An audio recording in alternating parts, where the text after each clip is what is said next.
Hi everyone, today I'm going to show you how to make this double slider card, and I have shown you how to make a single slider card before, but I thought I would have a little bit of an experiment, and I quite often do that. If I find a new card shape that I like to play around with it, see if I can come up with some alternatives, and this is one of them. So I'm going to be using Graphic 45 Secret Garden papers, so I'm just keeping with the lilac and blue tones, and I really like how these little tabs pull and lift what essentially looks like an easel card when it's in position into place, and I really think it is a fun card fold, so I'm going to share that with you and show you how I did it.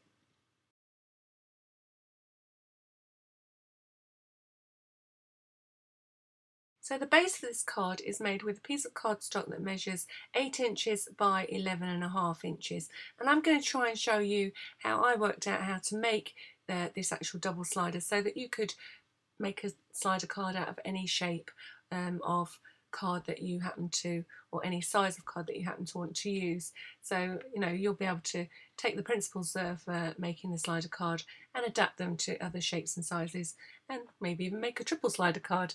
I'm pretty sure that it can be done, and watch this space, I might try it out myself.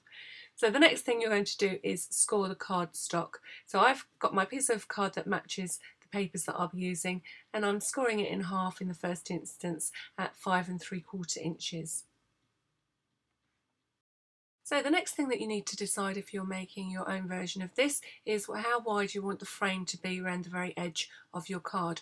Remember that the front edge of your card is the folded edge and that the back edge is the open edge. That's where your tags will pull out to lift your sliders into position.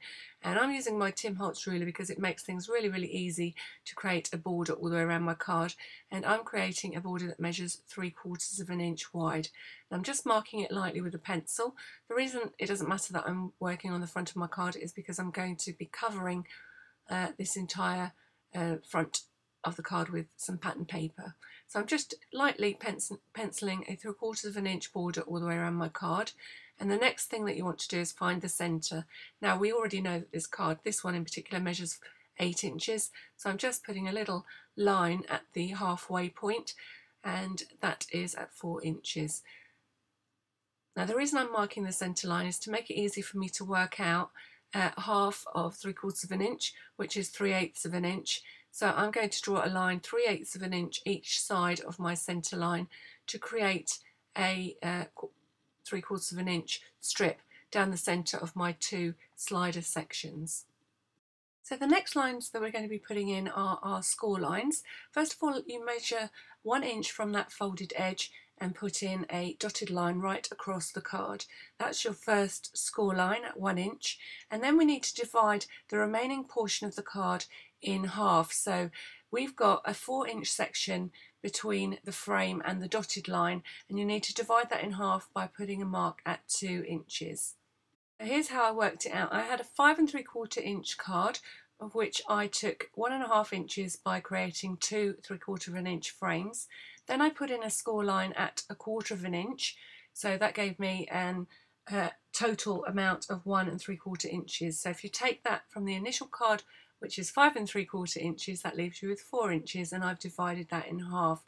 So in essence, I'm putting another dotted line which is 3 inches from the front of the card.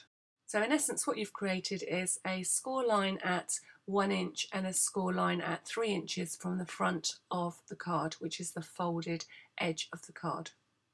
Next, you need to open up your card, and you're going to be cutting around the outside of the frame.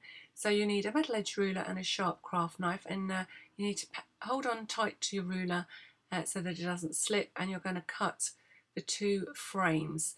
So you're going to cut the front edge first, so that's the edge that's nearest to the fold of the card, and we're going to be cutting a U shape. So you're going to cut each side of, or long side of the frame, and you're going to leave it attached at the top edge, which is the open edge of the card. So you're going to create two U shapes. So take your time, make sure you hold onto the ruler so that it doesn't slide. The neater this is, the nicer the card will look at the end. So that's one U-shaped cut, and then I'm moving along to the other side and I'm cutting right up to that 3/4 of an inch frame.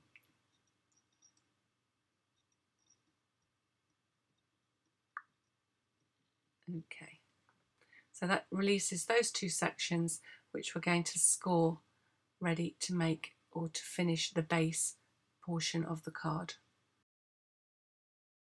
Now you could use a ruler and an embossing tool to put in the score lines, but I like to use my scoreboard, and I've got my centre line of my scoreboard emphasised with a pen line, and it allows me to line up the frame, which is the top portion of this card, and I'm just scoring across the top of those two U sections. Then I'm moving it along to the 2-inch score line, and you only want to score the actual U shapes. You don't want to score the frame that we've created for the card. And then one final score line along that 1/4 of an inch mark. And as you can see, I'm just doing those two little free sections that will become the portions of the card that lift up. So the first one you want to fold into a valley fold, and I'm just using my bone folder to make sure those scores are in properly. The next one is a mountain fold, and then the final one is a valley fold. And this is where you can see the card starting to take shape. So the next one is a mountain fold and then a valley fold. So it's valley fold, mountain fold, valley fold, and that creates the two sections that our easel portions of the card are going to rest on.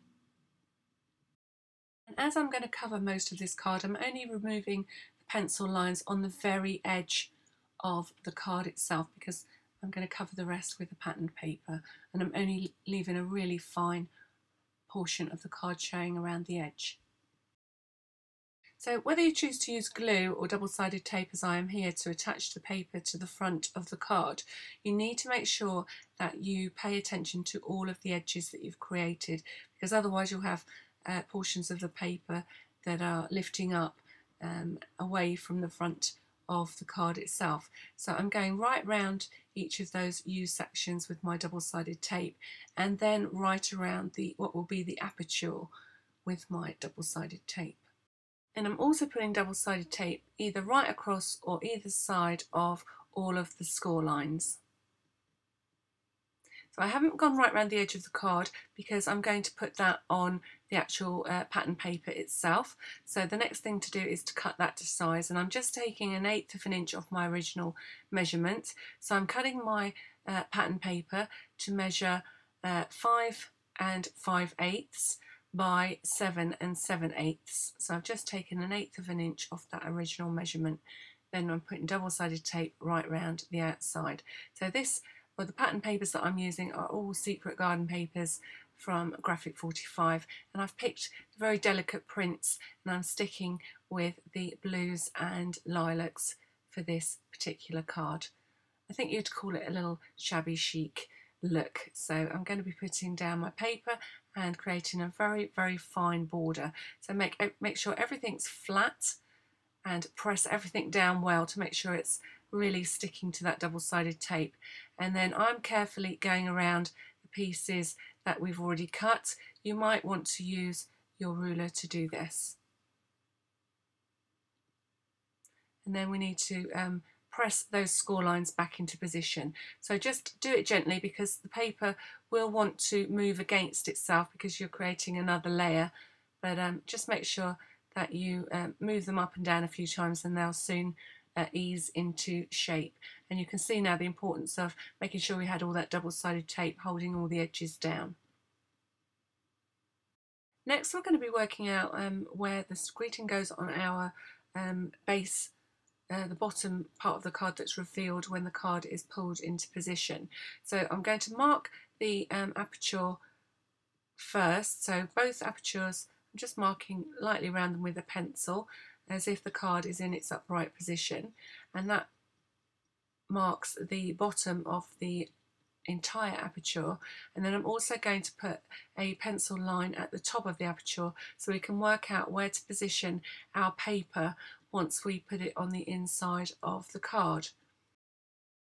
So you could, as well as marking the actual aperture where we're going to put the greeting, you could also mark right around the entire aperture, but I'm just putting a little mark at the top just to indicate and so I can centralise my papers. So I'm just working out how big to cut them, and I'm going to cut them at 4.5 inches by 3.25 inches.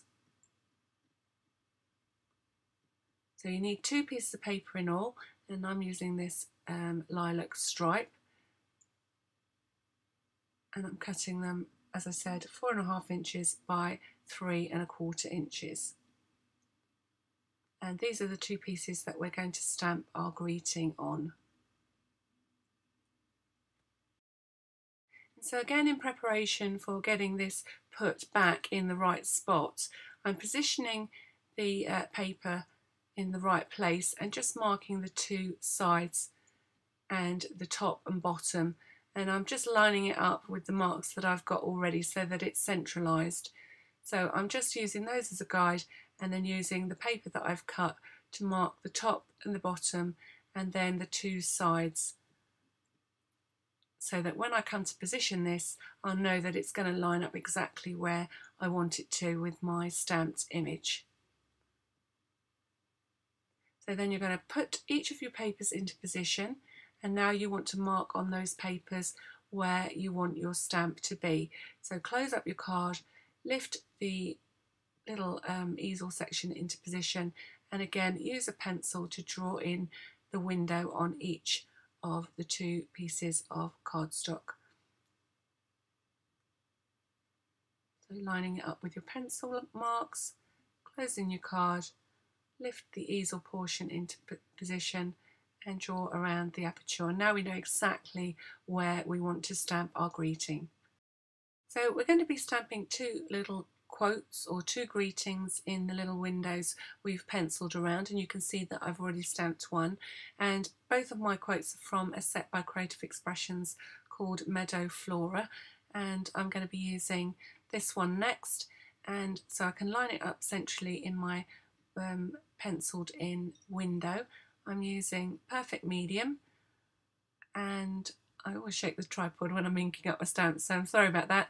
And I'm just going to put that centrally in the window, and then I'm going to emboss it with some purple embossing powder. I'm sorry, I can't give you a colour on that. I believe it's a Cosmic Shimmer, and it's just a purple that matches my lilac papers. As you can see, I like to keep my powders in these Chinese containers, which has the bonus that you have to eat the Chinese before you can put your little pots of embossing powders into these larger containers. It just makes it easier. You don't get them everywhere, and you don't have to keep decanting them in and out of the small pots. I've erased my pencil lines, and I'm just using my ink blending tool just to create a little bit of colour right around my quotes. So I'm using Dusty Concord Distress ink, and it's very important that you do this after you've embossed your quote, because distress inks don't dry like some of the other kinds of inks do, and your embossing powder, if you choose to do this shading first, will stick to the distress inks. So the best thing to do is stamp first, emboss, and then just create that little bit of shading around your quote with your distress inks. So next you're going to decide on the size of the panels for your card. Now you're cutting them slightly bigger than the little easel sections they're going to be sat on. So I'm going to give you the measurements for the card that I've got here, but you'll need to work that out for yourself if you're doing things slightly differently. So I'm working with 2 papers, one blue and one lilac. So I'm going to be cutting 2 pieces of white cardstock, which are the largest pieces, that measure 3 inches by 4.25 inches. The next layer is my blue patterned paper, and that measures 2 7/8 inch by 4 1/8 inch. And then for the central panel, I'm cutting another piece of white cardstock, well 2 of each actually, that measure 3 inches by 2 inches. And then for the purple pattern paper, which is the same pattern paper as I've used on the base card, is going to measure 2 7/8 inch by 1 7/8 inch. And I've attached the blue pieces of paper to the white bases with double-sided tape. Now at this point, if you wanted to just leave the card pieces white, you could stamp an image onto these, but I'm going to be decorating my card with flowers, so I'm just thinking about that now. Now, Graphic 45 do some great die cut stickers and cardstock shapes with their collection, and as you can see here, you don't really want to throw any of them away. I've even fussy cut some of the outside edges, so I'm just removing the flowers that I think that I want to use. So I'm paying attention to the purple pieces and the blue pieces that come with these two flower die cut sheets. And you can see they're double-sided, so they're really quite versatile and quite easy to use. So I've just removed a few of the shapes that I think I might use, and as you can see, I only actually used the blue ones in the end. It was at this point that I decided to use the blue flowers, in which case I just wanted to have the panels covered in the purple paper. I didn't need them to be white any longer because I wasn't going to stamp in them. So I've cut my little pieces of paper at 2 7/8 of an inch and 1 7/8 of an inch. So I've attached those pieces to the white cardstock with double-sided tape, and now I'm going to show you how to make the flowers. I've made 3 of them already, and I'm using just the blue flowers from my die cuts, and then I'm trimming around them, cutting a white flower, and I'm just cutting it slightly bigger than the original die cut. And I'm just going right round the entire flower, making one that's slightly bigger. And then I'm going to take my scissors and I'm going to cut slightly into each of the petals on the white flower, just makes it easier to shape. And then I'm taking my scissors and distressing the edges of the cardstock. And you can see it looks a little bit violent here, but I am actually being quite careful. It's just because I've got it on fast forward. And I'm just distressing the edges with my scissors. You could use a distress tool if you wanted to. And I'm repeating that on the die cut shape, and the die cut was a little bit more difficult because it's a little bit more delicate, so just be careful. Next I'm using a wooden barbecue skewer, and I'm just curling the sides of the petals in towards the centre, and I'm going to repeat that process for each of the petals, just gently curving them inwards, and then I'm going to do the same on the white flower that I created using the die cut as a template. So again, just rolling the very edges of the petals around the barbecue skewer.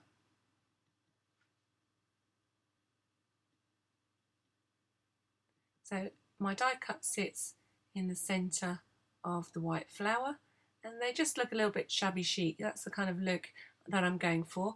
I also had these little tiny centres that were part of the die cuts, so I'm going to be using this lilac one. Again, I'm just carefully distressing the edges, and then I'm just pushing into their centre with the end of this tool. Not a ball tool, but it's going to do the trick, and I just want to cup them slightly, and that's the centre of the flower finished. So now I'm going to attach the centres of these panels. So I put some double-sided squares onto the back, actually they're oblongs, onto the back of the 2 purple panels, and I'm just attaching them centrally onto the blue frames. I think I forgot to say that these are foam squares, so I'm using the foam squares to lift these central panels slightly. I thought it might be quite nice to incorporate some lace into this card, as it goes with that kind of shabby chic look, all very delicate and very feminine. So I've got this piece of lace, this strip of lace, and I'm going to create a series of little rosettes to sit behind my flowers. So you just need to create to sew a running stitch with a piece of cotton thread through the bottom of the lace right at the very edge, and then you're just going to gather it up. Now I just do this until I've got a circle, and then I cut my lace to size. That way I don't get any extra bits of lace that I don't want or don't need to use, so less wastage. So I just keep pulling my thread till I get roughly a nice full circle of gathers, and then I trim off my lace, which you can see I'm about to do here. I'm just adding a final couple of running stitches. You don't need to be the world's greatest sewer to make these, but they do look quite effective. So I'm just creating my running stitches right to the end of the strip, and then I'm just going to stitch it into that circle shape. Now the only thing that you need to make sure of is that they're slightly bigger than your base flower. So I'm going to have to create different sizes because I've got 3 or 4 different sizes of flower. So I need 2 of the larger rosettes and 2 of the smaller rosettes. So all I'm going to do is make my lace a little bit thinner each time I go down a size. So that's my first rosette in position. I'm just casting off on the back to make sure that that stays in position. Just putting a little stitch in the lace and then just trimming off the excess cotton. And that will sit behind my largest flower. I'm going to create the same effect for each of the 3 remaining sizes.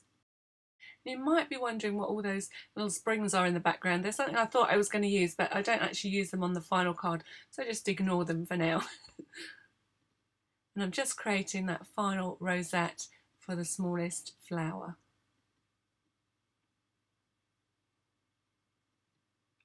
So I've just made little lacy doilies to sit behind each of those flowers. The other thing that I'm not going to use are those pearl centres, and you'll see why in a moment. Could use pearls like I've got put out already on the card. I just thought everything was a little bit pale and I wanted something a bit darker, and I spotted these small button brads from Graphic 45, so I've decided to use those if I can ever get them out of the packaging. The backs are quite chunky and they're quite difficult to pull out, but as it happens I'm not going to be using the actual legs of the brad. I'm going to be removing those and just using the top button part. They come away fairly easily. If you can't get hold of them and twist them off with your fingers, then get hold of a pair of pliers and they'll soon come apart. It just makes them easier to attach than pushing the brad right through everything on the card front. So if time is on your side, you could use the silicone glue to put these elements onto your card. You could also use sticky dots, but I'm going to be using my hot glue gun to put all my flowers onto my 2 panels. So I'm just using a little bit. Be careful of the lace. I'm having a little bit of trouble getting my glue stick to start up, so I'm putting it onto my craft mat, but be aware that obviously the lace has got holes in and you're using very hot glue. So I'm just positioning my rosette first and then I'm layering it up. So starting with a little dot of glue on the white flower, and I'm quite happy just to press that centre down fairly firm because it kind of cups the flower a little bit further, creating a little bit more shape. Then the little central section, and finally the little Graphic 45 button. And I'm going to repeat that for all of the flowers. Now as I put all these flowers onto my card, just remember that you can use any kinds of flowers to decorate your card if you want to go for this look. You could use flowers such as Petaloo or Prima that are pre-made. You could use flowers that you make yourself with dies or punches, and you could also use any kind of flower centres, buttons, sequins, brads. So there's lots of variety. You don't have to just look at my card and think, oh, I haven't got any of that, but you can look at the materials that you have got and think, you know, I can make a version of this and put your own mark on it. So you've got the basics for making the slider card base, and you've got an idea of how to decorate it with flowers. You could equally decorate it with stamped images. So now I'm looking at what other little elements I want to include with my flowers, and I've had a little idea of creating some banners out of the wording on this one of the papers that come with the Graphic 45 Secret Garden, and I'm just trimming everything out and inking everything up, and you can see the idea that I've had. I just want it to make it look like ribbons coming out and winding around my largest flower on the the right hand panel on my card. So I've layered up all my pieces word pieces with the lilac cardstock and inked all the edges, and I'm just making a feature of this final little section of wording. So I'm double mounting that to go in this bottom corner of the panel. So now I'm ready, I've got all my bits and pieces. You could use stamped images or other wording that you cut from the papers that you might be using. So I'm positioning first my largest flower and the little panel at the bottom, looking for foam pads, there we go. I'm just adding another foam pad in behind there, and then I'm tucking this wording in as if it's threaded its way around the flower, and using my hot glue in order to do that. I really like how this turned out. I wasn't quite sure at first, but all those strange shapes seem to work well winding around the flower, and I am actually going to switch the two panels when I put them on the card.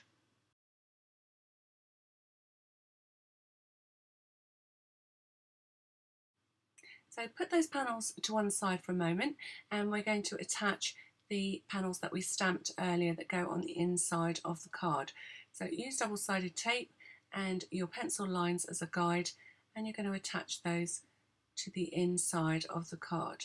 So we're getting ready to start our tag portion, which is the piece that you pull to put the whole card into the upright position. So we need to put these in place so that we're ready to do that. So that's how they're going to sit. And now we need to concentrate on making our tags.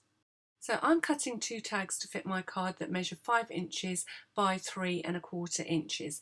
But if you are trying to work this out yourself and are doing a different size, you need to measure from the front of your aperture to the back of your card, and you need to create a measurement that's 1/2 inch wider than the aperture itself. So my card measures from the front from the front part of the aperture to the back of the card 5 inches, and my aperture measures 2¾ inches, and I've added 1/2 inch, so I've cut my tags 3¼ inches wide. And then I'm cutting 2 pieces of pattern paper to be mounted on top of those tags, and just reducing those measurements by 1/8 inch to get that fine border. So they measure 4 7/8 inch by 3 1/8 inch. I like to round the tops of my tags, so I'm doing that now before I join the two pieces together. So I only round the top portion because the rest of it isn't going to show, and I'm also inking the edges with Dusty Concord, and I'm only inking the edge of the patterned paper. I'm using glue to attach the paper to the actual tag itself because this is the piece that's sliding in and out, and I just want to make sure it's a nice dry glue that I'm using. So once this is set, there's no sticky edges or residue which you get with double-sided tape to catch on the inside of the card. So I suggest that that's probably the best adhesive to use for these two pieces. So the next thing you need to do is decide how much of the tag is showing when the card is in the upright position. So hold it in position as if it was attached to this section of card, and lift the tag out, and then just use your pencil to mark the area that you've got left that you can use either to add a greeting, and in this case I'm going to put a greeting on one side, and I'm going to create an area where I can sign my card on the other. And quite often with these kind of shaped cards you do need to think, actually, where am I going to sign it? And you could, if you wanted to, sign it on the back of the card, but I'm going to create a little area on one of my tags where I can sign, and I'm going to use this little piece, the remainder of where I cut the words out for the front of the card. I'm going to use that for giving me somewhere where I can write on the tag itself. So I've cut 2 panels of the purple cardstock. This could be plain cardstock if you're following the same layout, and they measure 1¼ inches by 2½, and I'm just rounding the edges. And then as I said, I'm going to stamp a greeting on one of them, which is just for you, and it's from this same set of stamps that I used earlier. So I've stamped and embossed that greeting, and then I'm just inking the edges of both of the panels with Dusty Concord, and then I'm ready to attach them to the tag.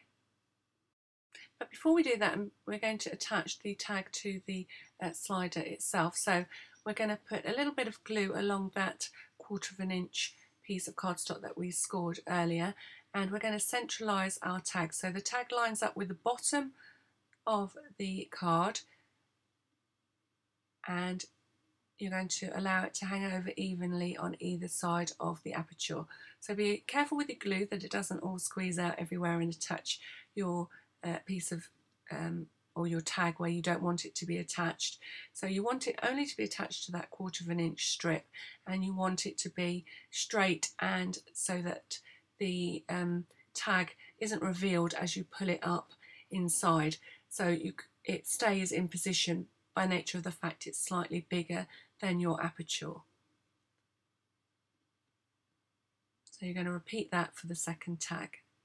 So before moving on to the next step, just make sure that your tags are dry and that you can pull them out easily with the card in the closed position. And the next thing that we want to do is find the centre of our apertures. Now my apertures measure 2 3/4 inches, so that makes it 1 3/8 inch. And I just want to make a mark at that position at the top of the card, and that's going to allow me to line up my circle punch. And I'm going to punch 2 portions, I suppose I could call them semicircles, at the top of my card, so that I reveal the tags when they're in the closed position. So 2 marks at 1 3/8 inch at the edge of the card, and what I should have done was also put a mark at 3/8 inch into the card, but I haven't thought of that at this moment, and you'll see, just make sure that your tags are falling away from that card and that you're only punching in the actual card base itself. And I'm centering it on the mark that I made, and then I thought, oh, actually I didn't work out how far into the card to come, so I'm just measuring that. I've come in 3/8 inch, so I'm putting another mark at that position to enable me to get 2 little cutouts that are exactly the same. So always punch with your punch upside down and make sure your tags are out of the way. Then erase any pencil marks, and we're ready to put the little holes in the tops of the tags and attach our ribbons. So I'm just marking a hole, or where I'm going to punch a hole by eye, centrally in that little area that we've created, and then I'm going to use my crocodile. I'm going to use the largest hole and punch a hole in each of the tops of those tags.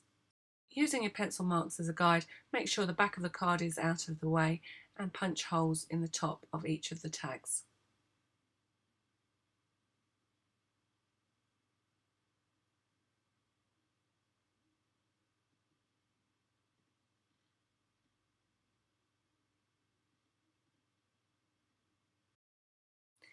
And you can choose here whether to use baker's twine or threads or fibres, but I'm going to be using 2 kinds of ribbon. So I'm cutting 2 5-inch lengths of this gingham and 2 5-inch lengths of this spotty ribbon. I did start by just knotting the ribbon through the hole in the top of the tag, but I didn't like how it looked, so I've looped them in half and pushed the loop through the top of the tag, and then I'm threading the ends of the ribbon through the loop, and this just gives a neater finish, and the ribbon, sorry about shaking the tripod there, the ribbon sits nicer at the top of the tag. So I'm just pulling it into position, and then I'm going to trim off the ends of the ribbon. So I think you'll agree that it looks nicer than this knotted one, so I'm just going to get rid of this one and do that again. And that looks much better, and I'll trim the ends of those ribbons off in a moment, and things are really starting to take shape. I haven't got many more steps to go, but these 2 panels will be attached in position here, and this is how the card will look when it is closed. You can trim off the ends of your ribbon, so I'm just trimming them to a point so that they don't fray.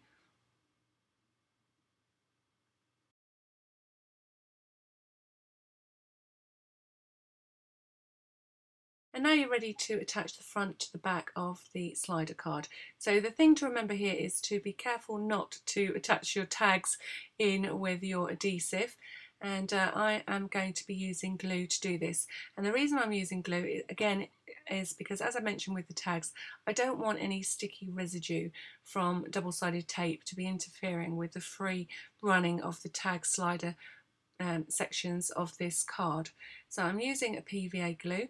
So the main thing is to be a little bit careful that you don't use too much. So this front section is fine, there's no movement here, so you can put glue all the way along what will be the front of your card. You just need to run one small line of glue up the central section, avoiding the tags, and then right down the edge or the two edges on either side of those tags. So that's where you need to be the most careful that you haven't got too much glue.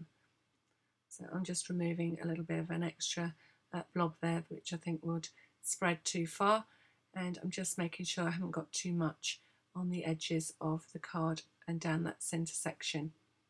And then you're ready just to close the card up and press everything into position. And I'm only pressing where I've got the glue to make sure that I get good adhesion and that I'm not pressing where my tags are, just until I'm sure that the tags haven't been glued in by mistake. And it's at this point when you are pressing with your glue that you can lift your tag out of the way, make sure that it is completely free from the adhesive, and carry on making sure that you've got a good bond around those two apertures. Then once you're happy, you can move those tags back into position.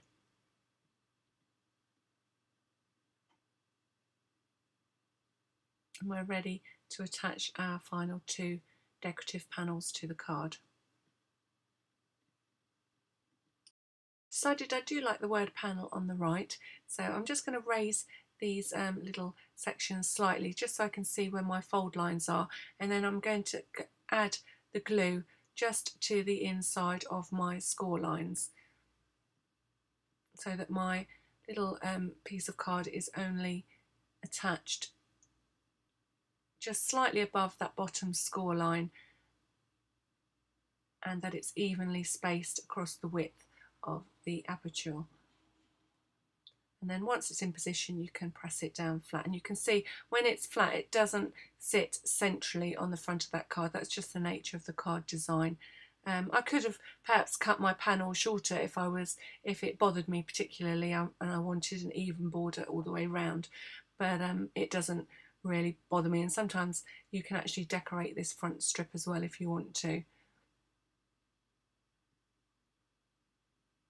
So that's that panel in position, and again just lifting this section slightly and adding the glue on the inside of the two score lines.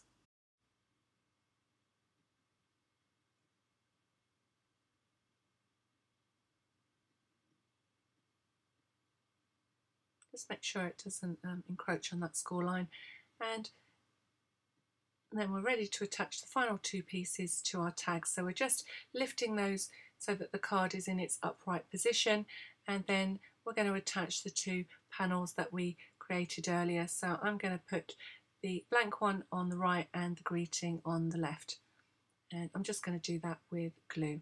Again, just centralising it left and right and just missing the actual ribbon tie.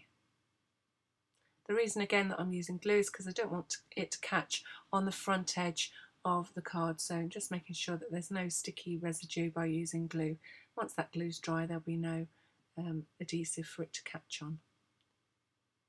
So apologies for the length of this tutorial, but I hope that you've learned not only how to make this size of double easel card, but that you could tackle a single, triple easel, an oblong card or a square card, and you could work out the measurements for yourself. The other thing was I've got a little bit more lengthy decoration than perhaps just stamping on a card, and that also takes time to explain. So I hope that you've enjoyed this tutorial and that you find it useful, and I really hope that you give it a go with some of the papers and embellishments that you have at your disposal. And like I said before, I've used the gorgeous Graphic 45 Secret Garden. Don't forget you can subscribe if you want to see more of these videos, or you could leave me a comment. Let me know what kinds of things you'd like me to try and come up with designs for. I'm always up for a challenge, and I love to hear from you and know that you're watching my videos. I'm not sat here talking to myself all day. So I'll put the links at the end of this video for the cutting guide, and I look forward to sharing some more creativity with you soon. Thank you for watching.